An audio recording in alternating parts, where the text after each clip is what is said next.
اور اس کے پیارے حبیب امام الانبیاء فخر الانبیاء تاجدار انبیاء آقا نامدار مدنی تاجدار حامی بے کساں والی دو جہاں شہنشاہ حسینہ حضور سرور سروراں مالک کون و مکان احمد مجتبیٰ حضرت محمد مصطفیٰ صلی اللہ تعالی علیہ وآلہ وسلم کی ذات بابرکات پر لا تعداد بے شمار ہدیہ درود و سلام پیش کرنے کے بعد انتہائی واجب القدر والاحترام میرے بزرگوں، میرے دوستوں، عزیز سامعین کرام، اللہ جل مجدہ الکریم کی عطا کردہ توفیق سے ایک مرتبہ پھر نماز جمعۃ المبارک کی ادائیگی کے لیے اللہ کے پاکیزہ اور مقدس گھر کے اندر جمع ہونے کی سعادت نصیب ہو رہی ہے۔ دعا ہے خالق کائنات آپ کی، میری، ہم سب کی حاضری کو اپنی بارگاہ میں قبول فرما کر ہم سب کے لیے بخشش کا ذریعہ بنائے۔ سامعین محترم، آج سے تقریباً 3 دن یا 4 دن کے بعد اللہ کا عظمتوں والا مہمان آ رہا ہے۔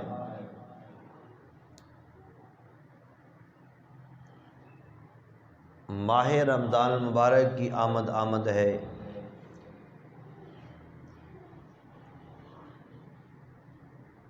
قسمت کی بات ہے، مقدر کی بات ہے کہ کسے دیکھنا نصیب ہو اور کسے نہ ہو۔ یقیناً بہت سے ہمارے بھائی، ہمارے عزیز، ہمارے رشتہ دار، ہمارے ملنے والے ایسے ہیں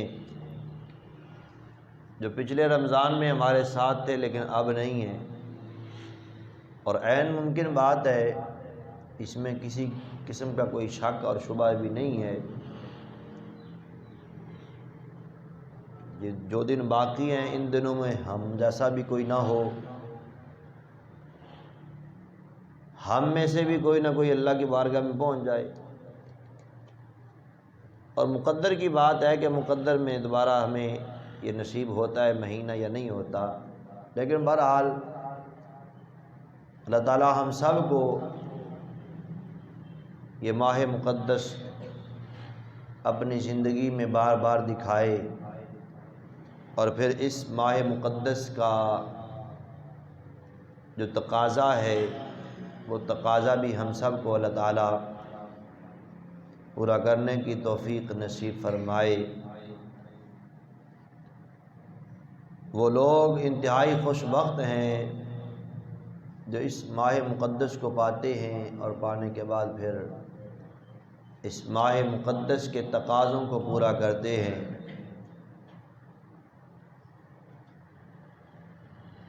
جنت کو 11 مہینوں تک سجایا جاتا ہے،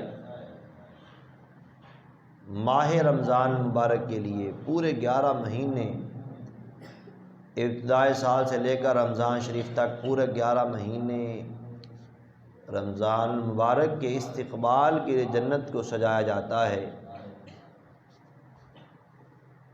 تو خوش بختی ہے ان لوگوں کی جو اس ماہ مقدس کو پاتے بھی ہیں، اس کے پھر روزے بھی رکھتے ہیں، اس کے برکات بھی حاصل کرتے ہیں، فیوز و برکات ہیں، لٹنے کی سعادت حاصل ہوتی ہے۔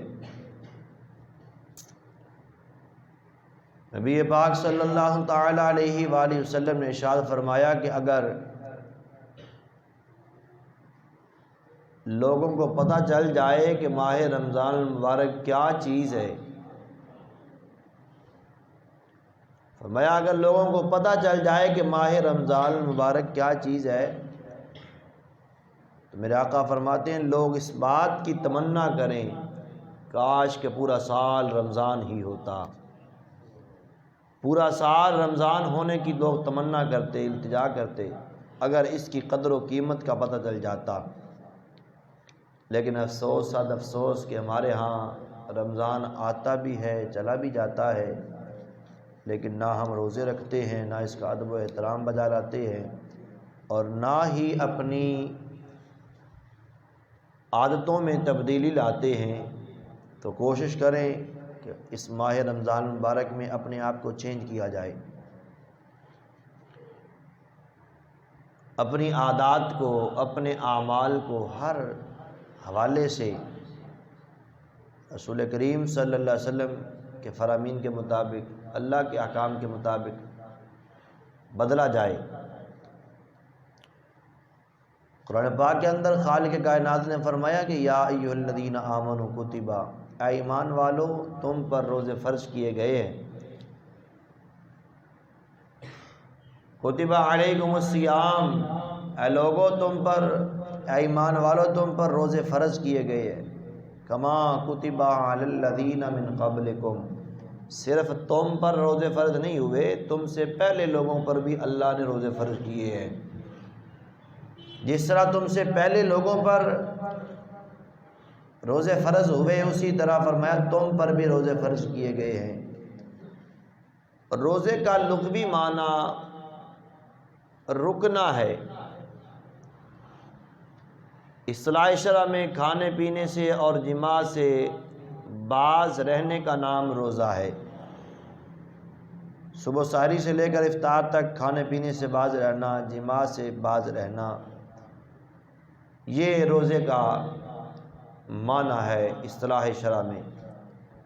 اور یہ جو معنی بیان ہوا یہ عام لوگوں کا روزہ ہے، عام لوگوں کا روزہ کہ صبح سحری سے لے کر افطار تک کھانے پینے سے باز رہنا، جماع سے باز رہنا۔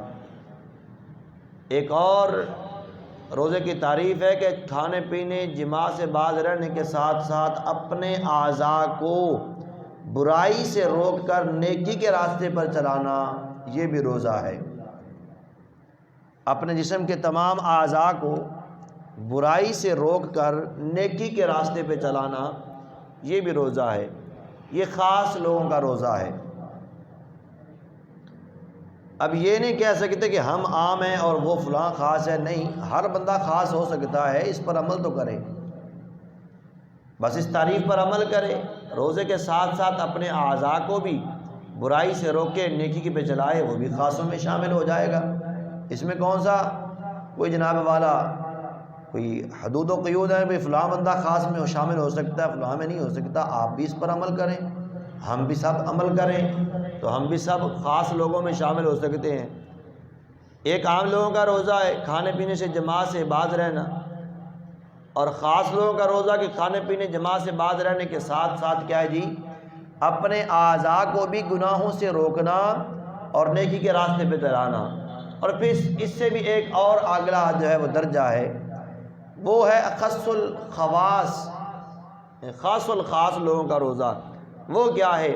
کھانے پینے کے ساتھ ساتھ جماع سے باز رہنا، اور پھر ساتھ ساتھ جو ہے وہ اپنے اعضاء کو برائی سے روک کر نیکی کے راستے پہ چلانا۔ اور پھر اگلی بات جو ہے وہ یہ ہے کہ اپنے آپ کو تمام امور سے فارغ کر کے اللہ کی رضا کے مطابق چلانا، اپنے آپ کو تمام امور سے جو ہے دستبردار ہو کر اسی کی یاد میں مگن رہنا، اسی کے ساتھ لو لگا لینا، اسی کی رضا پہ راضی رہنا، یہ خاص الخاص لوگوں کا روزہ ہے۔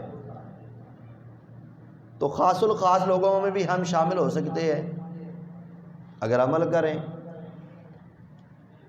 صرف باتیں سن کر سر ہلا دینے سے رب راضی نہیں ہو جاتا، رب کو راضی کرنے کے لیے عمل بھی کرنا چاہیے۔ جو کچھ ہم نے سن لیا، یہاں سنا اور یہیں چھوڑ کر چلے گئے، یہ رب کو راضی کرنے کا ذریعہ نہیں ہے۔ 1 گھنٹے کی تقریر میں سے اگر ایک بات پر بھی آپ نے عمل نہیں کیا تو آپ کا یہ سر ہلانے کا بھی کوئی فائدہ نہیں ہے۔ اصل مقصد ہوتا ہے عمل کرنا، کہ ہم عمل کے میدان میں اتریں۔ مسجدیں ہماری ویران پڑی ہیں، پہلے ہی ہم عمل کے میدان میں کمزور تھے، اوپر سے کرونا آیا اور اس کرونا نے جو ہے پابندیاں لگائی ہیں، اور ہم نے کرونا کو تو قبول کر لیا لیکن رب کے احکام کو قبول نہیں کرتے۔ ہاں جی، جتنا ہم کرونا سے ڈرتے ہیں اتنا اگر ہم اپنے رب سے ڈرتے تو کرونا ہمارا کچھ بھی نہیں بگاڑ سکتا۔ اب کرونا کے حوالے سے، احتیاطی تدابیر کے حوالے سے جو بھی ہمیں انگریز قانون دیتا ہے ہم اس پر عمل کرنا شروع کر دیتے ہیں۔ ہم مسجدوں کے اندر بھی عمل کر رہے ہیں، مدارس کے اندر بھی عمل ہو رہا ہے، دفاتر کے اندر بھی عمل ہو رہا ہے، لیکن اللہ رسول کا جو قانون ہمارے اوپر لاگو ہے اس کی طرف ہم نے کبھی توجہ ہی نہیں کی۔ اللہ کا خوف کبھی ہم نے اپنے دل میں بٹھایا ہی نہیں۔ کبھی ہم رب کے عذاب سے اتنا ڈرے ہیں جتنا ہم بیماری سے ڈرتے ہیں۔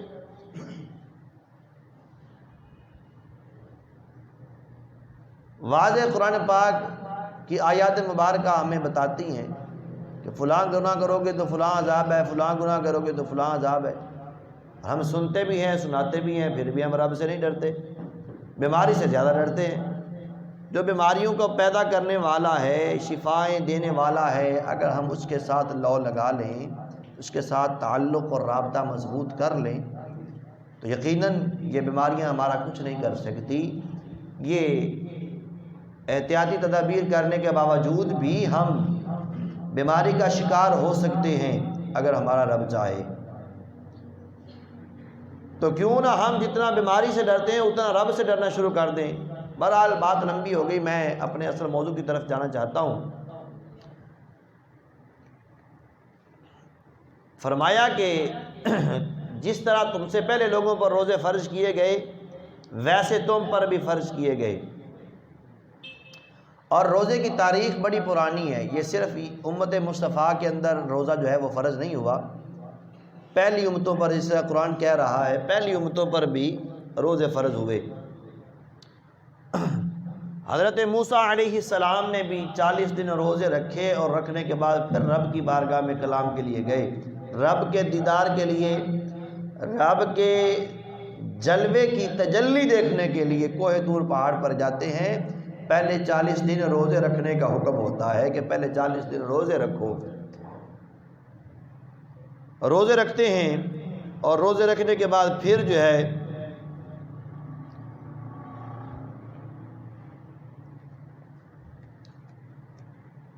رب کے دیدار کو جاتے ہیں۔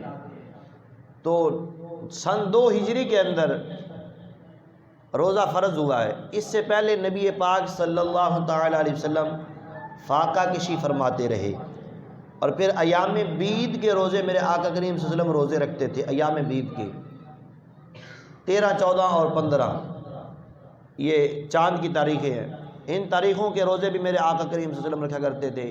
محرم الحرام کے روزے بھی میرے کریم آقا صلی اللہ علیہ وسلم نے رکھے۔ تو نبی پاک صلی اللہ تعالی علیہ وسلم کی زندگی مبارکہ میں کل 9 رمضان مبارک تشریف لے کے آئے، ان میں سے 7 رمضان 29 کے تھے اور 2 رمضان 30 کے تھے۔ سامعین محترم، اللہ نے ہمیں حکم دیا کہ روزہ رکھو۔ روزہ رکھنے کا بھی کوئی مقصد ہوتا ہے۔ ہم جو روزہ رکھتے ہیں کیا یہ خوراک بچانے کے لیے کہ صبح سے لے کے شام تک نہیں کھائیں گے تو خوراک بچ جائے گی؟ نہیں، بلکہ اللہ کہ پاک محبوب صلی اللہ علیہ وسلم کا فرمان ہے کہ رمضان المبارک میں مومن کا رزق بڑھا دیا جاتا ہے۔ مومن کا رزق تو زیادہ ہو جاتا ہے تو خوراک بچانے کی ضرورت تو نہیں ہے، تو پھر کیا مقصد ہے؟ اللہ فرماتا ہے لعلکم تتقون، اس لیے تم پر روزے فرض کیے گئے ہیں تاکہ تم پرہیزگار بن جاؤ، تاکہ تم متقی بن جاؤ، تاکہ تم تقوی اختیار، تمہیں تقوی نصیب ہو جائے۔ سامعین محترم، ایک ماں بچے کے ساتھ پیار کرتی ہے، اور ماں بچے سے پیار اس لیے کرتی ہے کہ ماں نے بچے کو جنم دیا ہے، ماں نے بچے کو جنا ہے، اور وہ ماں بچے سے پیار اس قدر کرتی ہے کہ ماں یہ گوارا نہیں کرتی کہ میرا بچہ بھوکا رہے۔ جب ماں کا بچہ بھوکا ہوتا ہے تو ماں اپنے بچے کی بھوک مٹانے کے لیے ہر ممکن کوشش کرتی ہے۔ اگر دودھ پلانے سے بچے کی بھوک کم ہوتی ہے تو دودھ پلاتی ہے، اگر دودھ سے نہیں تو اس کی خوراک کا انتظام کرتی ہے، اور ماں کوشش کرتی ہے کہ ماں جو ہے وہ اپنے بچے کو رونے نہ دے، کیونکہ ماں بچے سے پیار کرتی ہے، ماں نے بچے کو جنم دیا ہے، اس لیے ماں بچے کو رونے نہیں دیتی، ماں اپنے بچے کو بھوکا نہیں رہنے دیتی ہے۔ اب جس رب نے خود تخلیق فرمایا ہے اپنے بندوں کو، ماں نے جنم دیا ہے اس لیے پیار کرتی ہے، جس رب نے جنم دیا ہے وہ رب فرماتا ہے کہ اے بندے 70 ماؤں سے بھی بڑھ کر میں تجھ سے پیار کرتا ہوں۔ جو رب 70 ماؤں سے بڑھ کے اپنے بندے سے پیار کر رہا ہے، کیا وہ رب اپنے بندے کو بھوکا رکھنا پسند کرتا ہے کہ میرا بندہ بھوکا رہے، پیاسا رہے؟ جب ایک ماں برداشت نہیں کرتی ہے تو وہ رب کیسے برداشت کرے گا کہ میرا بندہ بھوکا رہے؟ میں نے اپنے بندے کو تخلیق فرمایا اور اتنا پیار کرتا ہے اپنے بندے سے۔ یہ بندے ہیں جو رب سے پیار نہیں کرتے اور رب کی طرف نہیں آتے ہیں، مانتے بھی ہیں، ہر چیز تسلیم کرنے کے باوجود بھی ہم جو ہے رب سے دور ہیں، رب سے ڈرتے بھی نہیں ہیں، ہم بڑے دلیر ہیں گناہوں پر، اور رب کی بارگاہ میں آتے بھی نہیں ہیں۔ غیروں کے بارگاہ میں ہم جاتے ہیں، دنیا داروں کے پاس تو ہم جاتے ہیں، لیکن رب کی بارگاہ میں نہیں آتے ہیں۔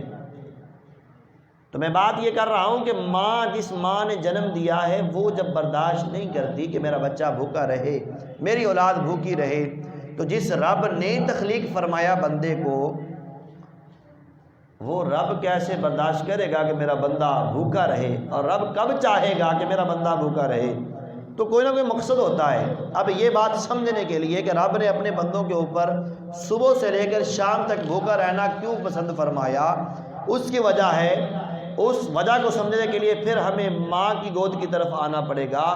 ایک ماں کا بچہ جب بیمار ہو جاتا ہے تو ماں جانتی ہے کہ میرا بچہ بیمار ہے، میرا بچہ تکلیف میں ہے، میرا بچہ مصیبت میں ہے، ڈاکٹر صاحب کے پاس جاتی ہے دوائی لینے کے لیے، ڈاکٹر صاحب ایک کڑوا سیرپ دیتے ہیں، ماں کو کہتے ہیں کہ یہ تم نے بچوں کو پلانا ہے۔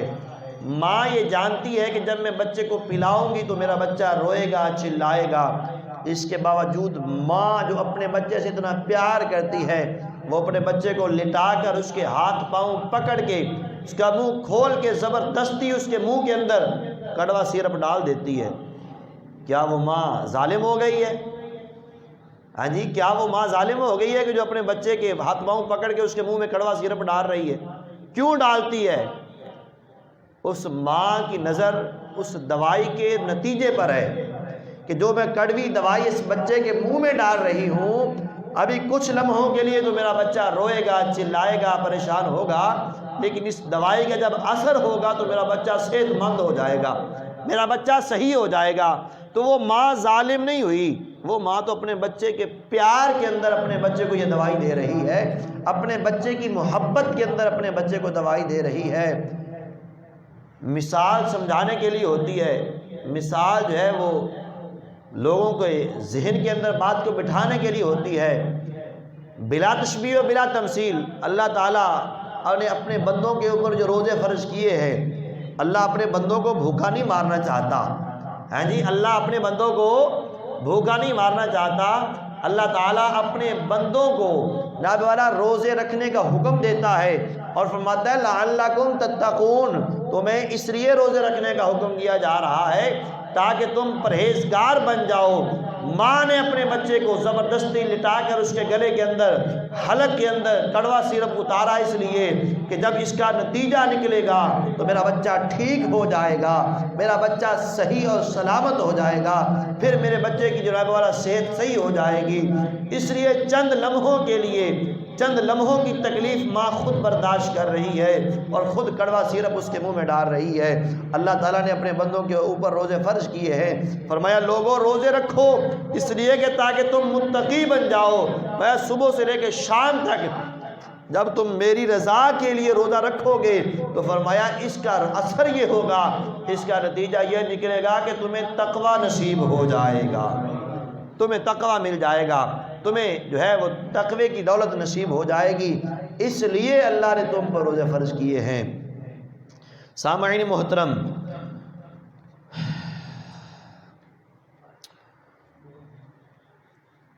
اب تقوی جو ہے وہ کیسے نصیب ہوتا ہے؟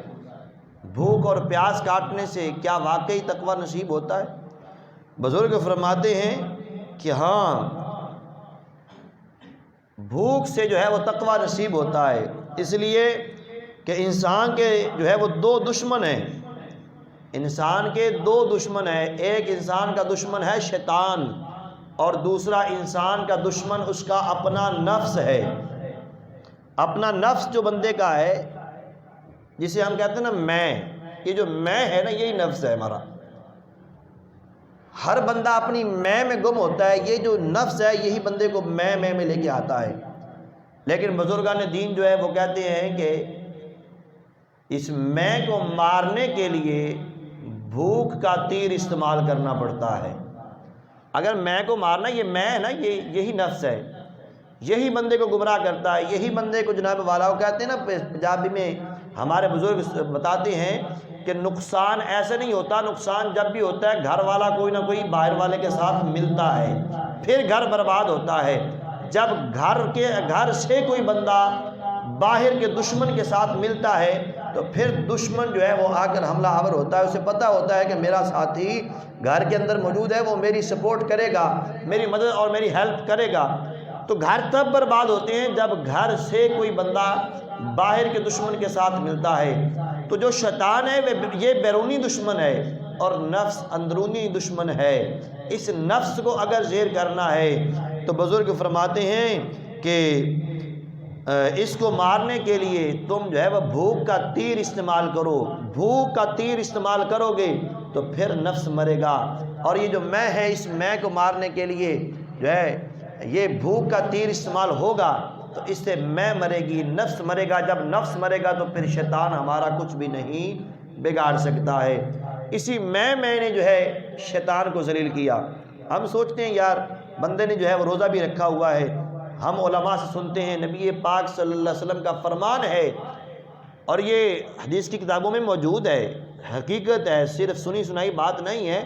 سرکار فرماتے ہیں جب رمضان آتا ہے تو شیاطین کو جکڑ دیا جاتا ہے، زنجیروں سے باندھ دیا جاتا ہے۔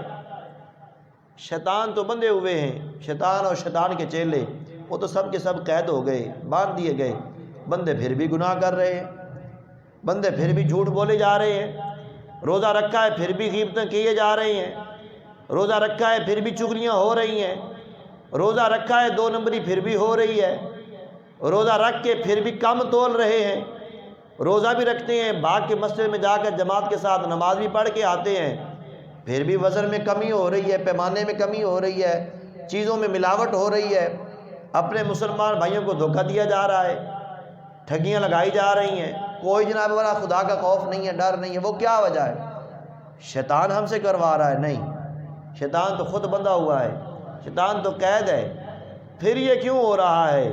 یہ نفس ہے ہمارا، جس نفس کو ہم نے کھلا کے پالا ہوا ہے، موٹا تازہ کیا ہوا ہے، یہ صحت مند ہے۔ شیطان اگرچہ بند بھی گیا ہے پھر بھی اس کا جو ہے وہ کام بند نہیں ہوا، جو اس کے ساتھ ملا ہوا ہے ہمارا اندر والا نفس، یہ ہمیں برائیوں کی طرف ابھار رہا ہے۔ اگر شیطان ہی ہر کام میں مجرم ہے تو پھر بتائیے جب شیطان مردود ہوا اس وقت تو شیطان کوئی نہیں تھا، جب خود شیطان رب کی بارگاہ کا راندہ درگاہ ہوا اور لعنت کا طوق اس کے گلے میں ڈالا گیا، بتائیے اس کو کس نے جو ہے وہ پھسلایا؟ شیطان کو نفس نے پھسلایا تھا، اسی نفس کی وجہ سے شیطان بنا ہے۔ آج گناہ ہم کرتے ہیں اور الزام سارا شیطان کے اوپر دے دیتے ہیں، شیطان نے ہمیں ابھار دیا، اپنے نفس کو بھی زیر کرے۔ اور یہ جو بزرگان دین تھے نا، بزرگان دین، ان کا طریقہ تھا کہ وہ پہلے اپنے نفس کا مخالفت کرتے، نفس کے ساتھ جہاد کرتے۔ نفس کی جب مخالفت کرتے، حضرت خواجہ فرید الدین گنج شکر رحمۃ اللہ تعالی علیہ، آپ کے بارے میں آتا ہے کہ آپ کو کسی نے آ کر بتایا جی ہندوؤں کا فلاں بندہ جو ہے نا جی وہ تو بڑا جناب بڑا پہنچا ہوا ہے، وہ بڑا پہنچا ہوا ہے، جو بات کرتا ہے اس کی پوری ہو جاتی ہے، جو بات کرتا ہے اس کی پوری ہو جاتی ہے۔ آپ نے فرمایا اسے لاؤ میرے پاس۔ جب لایا گیا نا اس کو آپ کے پاس، آپ نے فرمایا بتا بھائی تیرا کون سا عمل ہے جس عمل کی وجہ سے تو اس مقام پر پہنچا ہے؟ اس نے کہا جی میرا نفس جو کہتا ہے میں اس کی مخالفت کرتا ہوں، میرا نفس جو کہتا ہے میں اس کی، بولے یار میرا نفس، ہمیں بھی چاہیے کہ اگر ہمارا نفس ہمیں برائی کی طرف لے کے جائے ہم اس کی مخالفت کریں، جب ہم مخالفت کریں گے تو ہم ہدایت کے راستے پہ آ جائیں گے۔ خیر وہ تو پہلے گمراہ تھا، ہندو تھا، اس نے کہا جی میرا نفس جو کہتا ہے میں اس کی مخالفت کرتا ہوں۔ خواجہ فرید الدین گنج شکر نے 2 جملے کہے، اس کی دنیا پلٹ کے رکھ دی۔ فرمایا سچ بتانا تیرا نفس کیا کہتا ہے، کلمہ پڑھنے کا کہتا ہے یا کلمے سے انکار کرنے کا کہتا ہے؟ بتا تیرا نفس کیا کہتا ہے، کہ کلمہ پڑھنا چاہیے کہ نہیں پڑھنا چاہیے؟ اس نے کہا جی میرا نفس کہتا ہے کہ دین اسلام کا کلمہ نہیں پڑھنا چاہیے۔ فرمایا پھر اس کی مخالفت کر، کلمہ پڑھ اور دین اسلام میں آ جا۔ اس نے کلمہ پڑھا تو دین اسلام میں آ گیا۔ تو یہ تھی بزرگان دین کی نظر۔ تو سامعین محترم بات میں وہ نہیں کر رہا، بات نفس کی ہو رہی ہے کہ نفس کی مخالفت کریں تو نفس کی مخالفت کرنے سے بندے کو تقوی نصیب ہوتا ہے، پرہیزگاری نصیب ہوتی ہے۔ یہ جو میں ہے نا، میں اس کو مارنا چاہیے۔ ہر بندہ کہتا ہے جی اس نے یہ کہہ دیا مجھ سے پوچھا ہی نہیں، میں یہ تھا، میں وہ تھا، میں فلاں تھا۔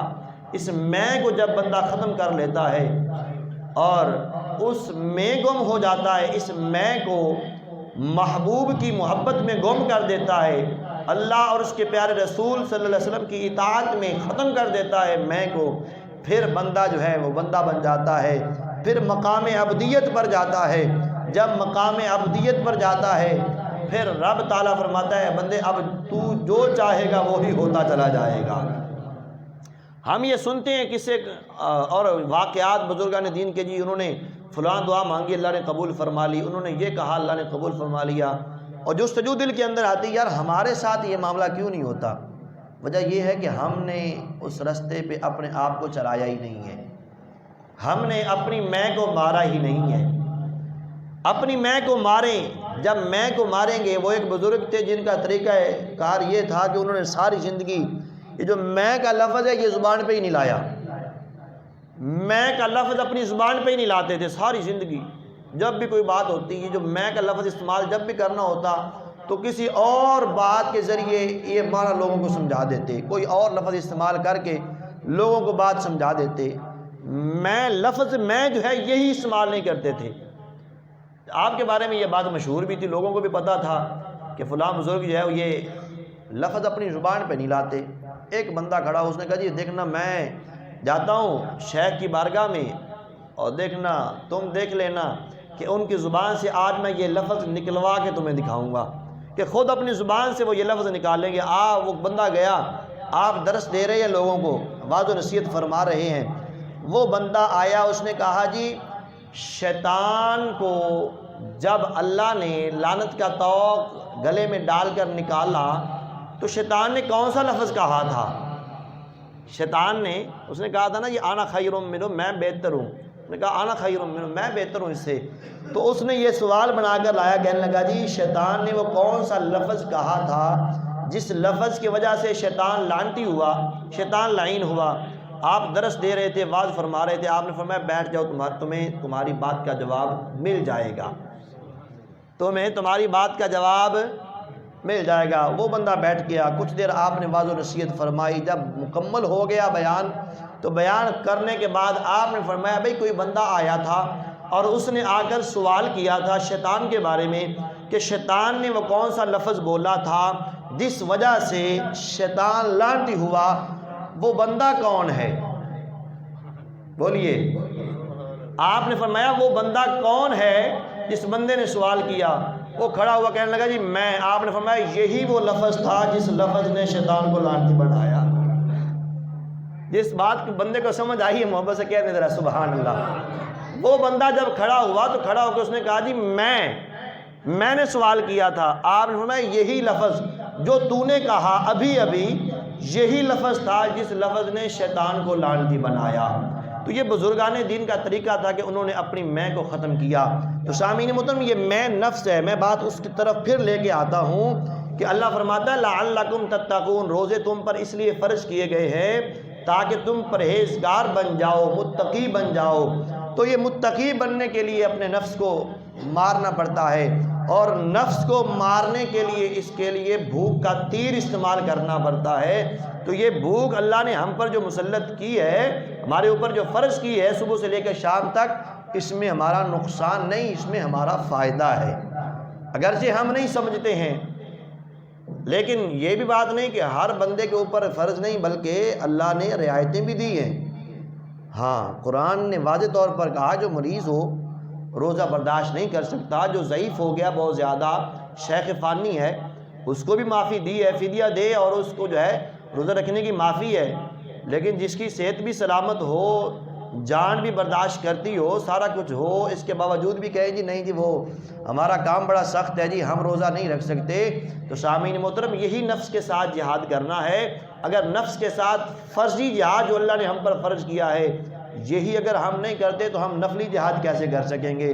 بہرحال ٹائم پورا ہو گیا، کافی ساری احادیث طیبہ بھی میں نے سنانی تھی، انشاءاللہ آہستہ آہستہ اگلے جمعۃ المبارک میں یا پھر اس سے آگے جو ہے وہ ہم انشاءاللہ سناتے رہیں گے۔ دعا ہے اللہ تعالی ہم سب کو عمل کی توفیق نصیب فرمائے۔ یہ جو عظمتوں والا مہینہ آ رہا ہے، اس ماہ